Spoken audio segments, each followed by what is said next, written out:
Ton మామిడికాయలు ఉన్నవారికి టోకన్లు అవసరం లేదని నేరుగా అన్లోడ్ చేసుకోవచ్చని రైతులకు పెనుమూరు పూతలపట్టు తహసీల్దార్లు శ్రావణ్ కుమార్ రమేష్ బాబు సూచించారు. ఆదివారం పెనుమూరు మండలంలోని బండకిందపల్లి వద్ద ఉన్న 5G ఫ్యాక్టరీని సిపిఓ సాంబశివారెడ్డితో కలిసి వారు పరిశీలించారు. అక్కడున్న వందలాది మంది రైతులతో మాట్లాడారు. పక్వానికి వచ్చిన కాయలను మాత్రమే తీసుకురావాలని ఈ సందర్భంగా వారికి సూచించారు. తమ ట్రాక్టర్లు క్యూలోనే ఉంటున్నాయని, పలుకుబడి ఉన్న వారి మాత్రమే రాత్రి వేళల్లో నేరుగా ఫ్యాక్టరీ లోపలికి పంపుతున్నారని రైతులు ఆరోపించారు. టోకన్లు కూడా ఎవరికి ఇస్తున్నారో తెలియని పరిస్థితి ఉందని, వారం ముందు పేర్లు నమోదు చేసుకున్నా ఇప్పటివరకు ఇవ్వలేదని అధికారులతో వారు మొరపెట్టుకున్నారు.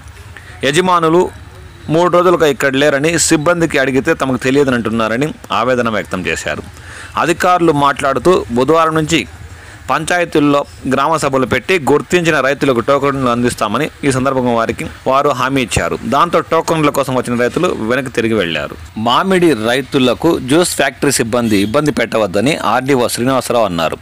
ఆదివారం ఆయన మండలంలోని తాజా ఫుడ్ అండ్ ఇన్స్ ఫ్యాక్టరీలను తనిఖీ చేశారు. ఫ్యాక్టరీకి వచ్చిన మామిడి రైతుల సౌకర్యాలపై ఆరా తీశారు.